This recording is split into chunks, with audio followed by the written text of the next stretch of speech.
Hello everyone, welcome to share market खबर। Market में हाहाकार, और वो भी बहुत ही भयानक तरीके का हाहाकार।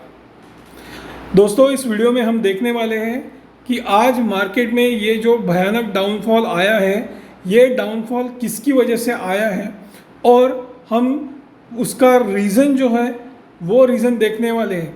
तो इसका जो आज मार्केट में डाउनफॉल आया उसका मेन रीज़न था कि फिच की रेटिंग। ये जो आज फिच रेटिंग एजेंसी ने यूएस को ट्रिपल ए से डबल ए में इन्होंने कन्वर्ट किया है, उस डाउनग्रेड की वजह से आज मार्केट में इतना बड़ा फॉल आया है। दोस्तों, आज सभी के सभी जितने भी इनके इंडाइसेस थे अपने एनएसई के, वो सभी के सभी डाउन थे। तो यहाँ पे आप देख सकते हो सभी इंडाइसेस डाउन, सभी के सभी। तो ये दोस्तों ऐसा क्यों हुआ? क्योंकि इसके पीछे का रीज़न ये है कि जब कभी भी किसी भी रेटिंग एजेंसी की किसी कंट्री के लिए रेटिंग आती है और अगर वो बहुत बड़ी इकोनॉमी हो, फॉर एग्जांपल चाइना, और उससे बड़ी इकोनॉमी यूएस, तो ये जो है ये रेटिंग तब मार्केट को बहुत ज़्यादा इम्पैक्ट करती है। ठीक है, अगर इसके उल्टा होता, फॉर एग्जांपल ये जो रेटिंग है ये डबल ए से ये ट्रिपल ए में चली जाती, इसके उल्टा होता तो मार्केट हमें एक बहुत बड़ा पॉजिटिव यहाँ पर पॉजिटिव रिएक्शन दिखाते और वो मार्केट ऊपर जाते। ठीक है, तो अभी देखो, अभी फिच ने क्या किया है, हम वो इस रिपोर्ट में देखने वाले हैं। फिच ने इनकी जो रेटिंग है ये ट्रिपल ए से घटा के डबल ए प्लस में कर दी है। ठीक है, और आपको सिंपल लैंग्वेज में बता दिया जाए कि ये ऐसा इन्होंने क्यों किया है। फिच ने वो सिंपल लैंग्वेज में उनका जो गवर्नमेंट है, उनकी गवर्नेंस करने का तरीका, ये इसकी वजह से इन्होंने ये घटाई है।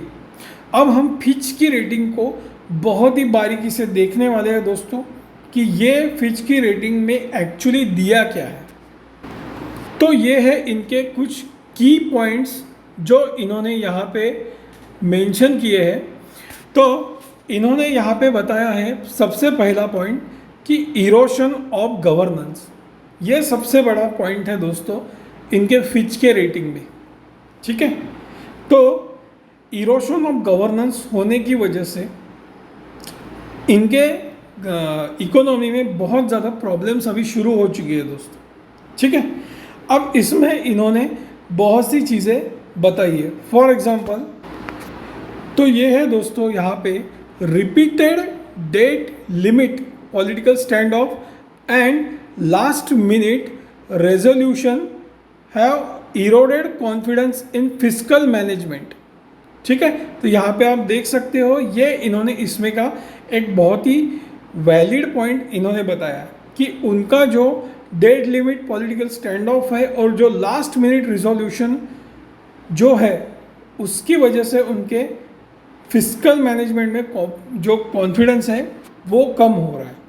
ठीक है, अब इसमें एक और चीज़ उन्होंने बताई है जो मेरे हिसाब से इम्पोर्टेंट है, वो है कि इनके जो राइजिंग सोशल सिक्योरिटी और मेडिकेयर कॉस्ट है ड्यू टू एजिंग पॉपुलेशन, वो इस गवर्नमेंट के ऊपर बर्डन डालने वाले हैं जो एक मीडियम टर्म में चैलेंज होने वाले हैं। तो हमें पता है दोस्तों यूएस की जो आबादी है वो एक बूढ़ी आबादी है, बल्कि इंडिया की जो आबादी है वो मैक्सिमम आबादी यंग है, तो वहाँ की मैक्सिमम आबादी बूढ़ी आबादी है। तो उसकी वजह से इनके सोशल सिक्योरिटी कॉस्ट और मेडिकल जो कॉस्ट है वो अभी बढ़ने वाले हैं दोस्तों। तो इनके सोशल सिक्योरिटी कॉस्ट की वजह से इनके जो गवर्नमेंट के ऊपर बहुत ज़्यादा इसका असर होने वाला है। ठीक है, अब एक और चीज़ है जो हमें यहाँ पे देखनी है, यहाँ पे इनके गवर्नमेंट के जो भी डेफिसिट है वो डेफिसिट बढ़ने वाले हैं। ठीक है, अब ये डेफिसिट क्यों बढ़ने वाले हैं हम वो देखेंगे। तो यहाँ पे इन्होंने एक चीज़ जो जो बताई है, जो मुझे बहुत ज़्यादा इम्पोर्टेंट लग रही है, कि इन्होंने बताया है कि 2024 में जो 70 बिलियन डॉलर का इनका खर्चा है वो 2024 में 112 बिलियन डॉलर के पार हो जाएगा, जो 0.3% पिछली बार था जीडीपी का, वो इस बार 0.4% हो जाएगा 2025 में। ठीक है, तो ये तो एक राइजिंग गवर्नमेंट डेफिसिट है, वो एक इसका और एक रीज़न है डाउनग्रेड करने का। ठीक है, अब ये इसमें इन्होंने एक और चीज़ बताई है जो बहुत ही इम्पोर्टेंट है, कि जो जनरल गवर्नमेंट है उनका डेट जो है वो राइज हो रहा है। अभी जो इनका फिलहाल जीडीपी टू डेट रेशियो है, डेट टू जीडीपी रेशियो, वो अभी 2020 में था 122%। ठीक है, तो अब ये इन्होंने एक चीज़ बताई है, जो 122% का जीडीपी था, sorry debt to GDP ratio था, वो अब बढ़ने वाला। ठीक है, debt ratio over the 2.5 times higher the AAA median of 39.3% of GDP. तो ये जो इनका डेट टू जीडीपी है ये अभी बढ़ने वाला है, ऐसा फिच का मानना है। ठीक है, तो यहाँ पे इन्होंने सीधा दिखाया है कि Fitch longer term projection forecast additional debt to GDP rises increases vulnerability of the US fiscal position. ठीक है, अब एक और चीज़ इन्होंने यहाँ पे बताई है जो कि बहुत ज़्यादा मुझे ऐसी लगती है कि इम्पोर्टेंट है। वो इम्पोर्टेंट क्या है दोस्तों, यहाँ पे देखो, इन्होंने एक चीज़ बताई है, additionally the 2017 tax cut are set to expire in 2025, but there is likely to be political pressure to make this permanent, as has been the case in the past, resulting higher deficit projection। तो ये simple language में आपको बताऊँ तो जो Donald Trump ने 2017 में जो टैक्स कट किया था और ये 2025 में अभी एक्सपायर होने वाला है, तो ये जो टैक्स कट का जो उनका लॉ है, ये पॉलिटिकल प्रेशर की वजह से गवर्नमेंट और ज़्यादा बढ़ाने वाली है और हो सकता है वो परमानेंट कर दे। अब देखिए दोस्तों, ये एक बहुत ही इम्पोर्टेंट ऐसी गवर्नमेंट के लिए एक क्या है पॉइंट है। देखो, गवर्नमेंट की इनकम कब होती है, जब उन्हें टैक्स आता है। अब यहाँ पे इनका टैक्स ही कट कर दिया तो गवर्नमेंट इनकम कहाँ से कर पाएंगे। और अगर फॉर एग्जांपल इनका जो टैक्स कट है ये परमानेंट हो जाता है, ठीक है, अगर ये परमानेंट टैक्स कट हो जाता है तो उनका डेफिसिट जो है वो डेफिसिट कितना बढ़ जाएगा दोस्तों। तो ये बहुत ही ज़्यादा चिंता की बात है यूएस गवर्नमेंट के लिए, अगर ये टैक्स कट परमानेंट होता है तो। ठीक है, 2025 में तो पता ही चलेगा कि ये एक्चुअल में क्या होने वाला है। और कुछ बहुत सी इंपॉर्टेंट चीज़ें हैं जो इसमें बताई है। इसमें ना ही सभी निगेटिव पॉइंट्स नहीं, लेकिन पॉजिटिव पॉइंट्स भी बताए हैं, वो भी हम इसमें कवर करने वाले हैं।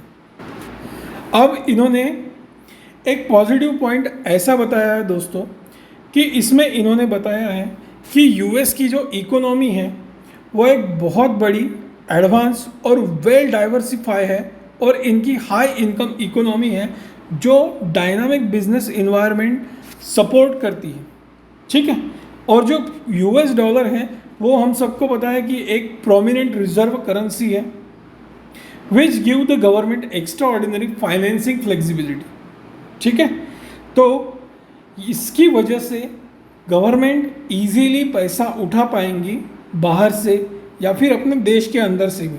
ठीक है, क्योंकि उन्हें पता है जब वो किसी इन्वेस्टर्स के पास या किसी क्रेडिटर्स के पास जाएंगे तो वो उन्हें ये समझाने में बहुत ज़्यादा आसानी होंगी कि हमारी इकोनॉमी लार्ज है, एडवांस है, वेल डाइवर्सिफाई है, हाई इनकम इकोनॉमी है और हमारे यहाँ पे बिजनेस इन्वायरमेंट जो है वो बहुत ही डायनामिक है। तो ये एक बहुत ही अच्छी बात है जो फिच ने यहाँ पे पॉइंट आउट किया है। ठीक है, अब ये एक बहुत ही अच्छा पॉजिटिव पॉइंट बताया। अब इन्होंने एक और चीज़ बताई है दोस्तों कि इनकी इकोनॉमी 2023 से 2024 के बीच रिसेशन में जा सकती है। ठीक है, तो इसमें इन्होंने एक और अच्छी चीज़ बताई है कि इनकी जॉब वैकेंसी जो है वो हायर रहने वाली है, लेकिन लेबर पार्टिसिपेशन कम रहने वाला है। ठीक है, अब ये है इनका जो भी इनके गवर्नमेंट से रिलेटेड है। अब इनकी जो फेडरल रिजर्व है, फेड, उनसे रिलेटेड इन्होंने चीज़ें बताई है कि ये क्या मान रहे हैं दोस्तों कि फेडरल रिजर्व जो है, जो अभी 5.5% का जो इनका ये है इंटरेस्ट रेट, वो सितंबर में 5.7% पे 75% पे लाने वाले, यानी 0.25% 25 बेसिस पॉइंट का ये यहाँ पे जो ये इंटरेस्ट रेट है वो बढ़ाने वाले। ठीक है, जो 2% के इन्फ्लेशन टारगेट को मीट करेंगे। ठीक है, तो ये फेडरल टाइटनिंग जो है ये बहुत ज़्यादा इनके ऊपर अफेक्ट करने वाली है और इनके फेड की बैलेंस शीट को ये अफेक्ट करने वाली है $500 बिलियन से। ठीक है, by the end of July 2023, ऐसा फिच का मानना है। ठीक है, अब इसमें एक और इन्होंने बहुत ही अच्छी चीज़ें बताई है कि ESG गवर्नेंस। तो यहाँ पे इन्होंने ये चीज़ बताई है कि इनका जो ESG रेलेवेंस स्कोर है वो 5 है पॉलिटिकल स्टेबिलिटी के लिए, और political stability and rule of law के लिए है 5+। ठीक है दोस्तों, मैं आपको ये चीज़ बता दूं कि वर्ल्ड बैंक जो है वो एक वर्ल्ड बैंक गवर्नेंस इंडिकेटर्स, जो वर्ल्ड बैंक गवर्नेंस इंडिकेटर वो पब्लिश करती है, उसमें वो बताती है कि इस देश की गवर्नमेंट में पॉलिटिकल स्टेबिलिटी कितनी है और रूल ऑफ लॉ की स्टेबिलिटी कितनी है। तो ये एक WBGI जो है ये इनको बता रहा है। तो US जो है वो अभी हाई WBGI पे है, वो है अभी रैंकिंग में 79, जो एक अच्छी बात है।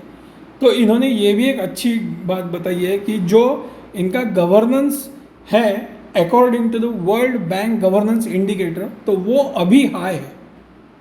ठीक है, तो ये एक अच्छी बात इन्होंने यहाँ पे बताई है।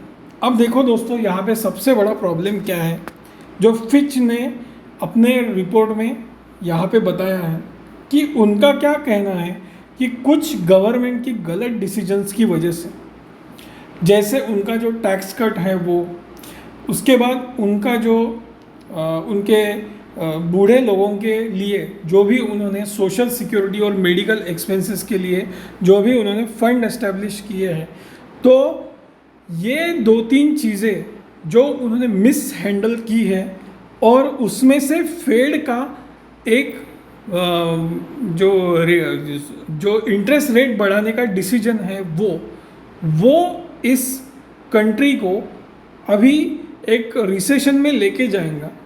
वो रिसेशन का जो भी इम्पैक्ट है वो US की इकोनॉमी के ऊपर होगा और वो भी टेम्पररीली होगा। इसीलिए फिच ये मान रही है कि इनके जो AAA रेटिंग है वो AAA रेटिंग घटा करके AA कर दिया। ठीक है, अब देखो इन्होंने यहाँ पे बहुत सी ऐसी क्वांटिटेटिव मॉडल्स का यूज़ किया है। ठीक है, तो इन्होंने इसमें क्या क्या यूज़ किया है, सॉवरन रेटिंग मॉडल SRM और क्वालिटेटिव ओवरले, ये इन्होंने इनका मॉडल वगैरह यूज़ किया है वो रेटिंग जो है वो दिखाने के लिए। ठीक है, अब इन्होंने इनके बहुत से ऐसे बेस्ट और वर्स्ट के सिनारियो रेटिंग के बारे में बताए। अब इसमें इन्होंने एक चीज़ बताई है कि जो पब्लिक फाइनेंस और इंफ्रास्ट्रक्चर इशूअर है, तो best case rating upgrade scenario में वो 99th परसेंटाइल पे आएगा। ठीक है, और वर्स्ट केस सिनारियो में वो 99 परसेंटाइल पे आएगा। अब एक और चीज़ यहाँ पे सबसे इम्पॉर्टेंट है दोस्तों, तो इन्होंने क्या बताया है यहाँ पे कि ये हम ऐसा क्यों कर रहे हैं, मतलब ये हम ऐसा क्यों कह रहे हैं कि इनकी ट्रिपल ए रेटिंग से डबल ए रेटिंग पे चली जाए, ठीक है। तो डबल ए रेटिंग पे जाने के लिए इन्होंने एक चीज़ यहाँ पे बहुत ही इम्पोर्टेंट बताई है, जो मुझे लगता है कि बहुत इम्पोर्टेंट है, ठीक है। अब वो क्या है, तो यहाँ पे आप देख रहे होंगे कि इनके जो भी मेडिकल एक्सपेंसेस है वो मेडिकल एक्सपेंसेस बहुत ज़्यादा होने वाले हैं आने वाले समय में, क्योंकि पॉपुलेशन एजिंग हो रही है, ये इनका कहना है और वो सही भी है। अगर यूएस गवर्नमेंट ने इसे मिस हैंडल किया तो इनकी जो मेडिकेयर कॉस्ट है और एजिंग पॉपुलेशन की वजह से वो बढ़ने वाली है, ठीक है। जो सोशल सिक्योरिटी और मेडिकल कॉस्ट है वो एजिंग पॉपुलेशन की वजह से बढ़ने वाली है, जो यूएस की गवर्नमेंट के लिए बहुत ज़्यादा सरदर्द होने वाली है और ये यूएस की इकोनॉमी को बहुत ज़्यादा अफेक्ट करने वाली है। अब दोस्तों सबसे बड़ा मुद्दा आता है कि ये जो फिच रेटिंग है, क्या ये लॉन्ग टर्म में सच में ऐसा इम्पैक्ट कर सकती है जो ये फिच रेटिंग में बताया गया है। तो दोस्तों ऐसा होना बहुत ही नेक्स्ट टू इम्पॉसिबल है ऐसा मुझे लगता है। उसके पीछे रीज़न है, अगर कोई स्पेशली यूएस गवर्नमेंट अगर ऐसे प्रॉब्लम्स फेस करती है तो यूएस गवर्नमेंट जो है उनके पास n नंबर ऑफ रिसोर्सेस है पैसा उठाने के लिए, ठीक है। और दूसरी चीज़ है यूएस का डॉलर जो है वो एक पावरफुल करेंसी है, दुनिया की सबसे ज़्यादा पावरफुल, तो वो डॉलर ही यूएस को बचाएंगी, ठीक है। तो भले ही अभी ये डबल ए प्लस कर दिया है इन्होंने ट्रिपल ए से, तो उसका मुझे लगता है कि ये एक टेम्पररी इम्पैक्ट होगा और ये टेम्पररी इम्पैक्ट कुछ ज़्यादा असर नहीं करेगा। अभी हम जो डाउ जोन्स इंडेक्स है उसके ऊपर जाएंगे अभी लाइव। तो यहाँ पे आप दोस्तों देख सकते हो डाउ जोन्स का ये इंडेक्स है, तो अभी है ये 0.47% माइनस, ठीक है। अब हम इसके चार्ट पे भी जाएंगे।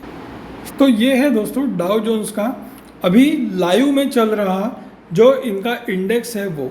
तो यहाँ पे इन्होंने बताया है कि अभी फिलहाल 0.53% का डाउन है। तो यहाँ पे आपने देखा होगा जैसे ही वो न्यूज़ आई उनकी डाउनग्रेड की, तो यहाँ पे इन्होंने एक डाउनफॉल दिया, एक गैप डाउन दिया और यहाँ पे एक लो लगाया। लो लगाने के बाद अभी वो ऊपर जाके फिर से अभी ये नीचे आ रहा है। तो ये क्या इंडिकेट कर रहा है दोस्तों, अगर आपने कुछ दिनों का इसका चार्ट देखा, तो कुछ दिनों का अगर आपने यहाँ पे इसका चार्ट देखा तो आपको ये एक चीज़ ध्यान में आएंगी कि जो भी अभी ये डाउनफॉल है वो सिर्फ कुछ दिनों के लिए ही चलेगा, बाद में ये फिर से करेक्ट करना फिर से ये ऊपर जाना स्टार्ट कर देगा। तो अभी जो ये करेक्शन है तो मेरे हिसाब से ये करेक्शन एक टेम्पररी करेक्शन है और ये डाउ जोन्स जैसा कुछ दिन नीचे जाके ऊपर जाएगा वैसे ही अपना निफ्टी जो है वो निफ्टी भी कुछ दिनों के लिए डाउन जाके फिर से ऊपर आएगा, ठीक है।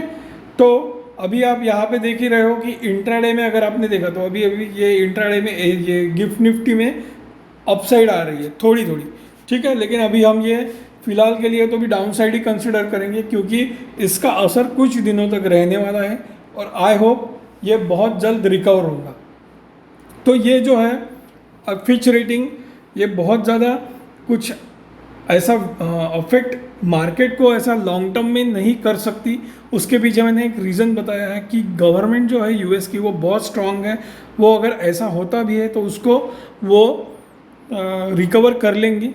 ऐसा जो भी उन्होंने यहाँ इस रेटिंग में इस उनके रिपोर्ट में जो भी पॉइंट आउट किए हैं वो चीज़ें वो इजीली उसे टैकल कर पाएंगी और जिसकी वजह से हमें जो मार्केट में अभी डाउनफॉल दिखाई दे रहा है वो डाउनफॉल एक अप ट्रेंड में कन्वर्ट हो जाएगा, क्योंकि गवर्नमेंट ये रिपोर्ट के बाद हरकत में आ जाएंगी, ऐसा मुझे लग रहा है यूएस की गवर्नमेंट। और जैसे ही वो हरकत में आ जाएंगी वैसा मार्केट ऊपर जाना स्टार्ट होगा। तो कुछ चीज़ें फिच ने बहुत ही अच्छी पूरे दुनिया को बताई है, उसमें उन्होंने निगेटिव पॉइंट्स भी बताए और कुछ पॉजिटिव पॉइंट्स भी बताए। लेकिन ये सारी चीज़ें दोस्तों टेम्पररी होती है, इसका मार्केट में परमानेंट असर नहीं होता है। 2011 में भी यही हुआ था, उन्होंने रिपोर्ट बनाई थी, कुछ दिनों के लिए मार्केट नीचे रहा, फिर से एकदम झपक से रिकवर हो गया, क्योंकि गवर्नमेंट फिर फास्ट एक्शन लेना स्टार्ट कर देती है, क्योंकि उन्हें भी पता होता है कि सेंटिमेंट्स बिगड़ने नहीं चाहिए मार्केट के। तो आई होप आपको ये वीडियो अच्छा लगा होगा। मैंने मेरे हिसाब से जो भी मुझे मेरा नॉलेज है 15 सालों का, वो मुझे जो भी बताता है वो मैं आपके साथ शेयर करता हूँ। मुझे जो भी अपना एक्सपीरियंस शेयर करने में मज़ा आता है मैं आपके साथ शेयर करता हूँ। तो मैं अपने नॉलेज का ऐसे ही आपके साथ शेयरिंग करता रहूँगा और आई होप आपके नॉलेज में भी बहुत ही ज़्यादा इजाफा होगा ट्रेडिंग और इन्वेस्टमेंट के लिए। तो thank you very much for watching this video. आप प्लीज़ इस चैनल को सब्सक्राइब कर लो और आप उस बेल आइकन को दबा दो ताकि आपको इसका नोटिफिकेशन मिलता रहे। So thank you very much.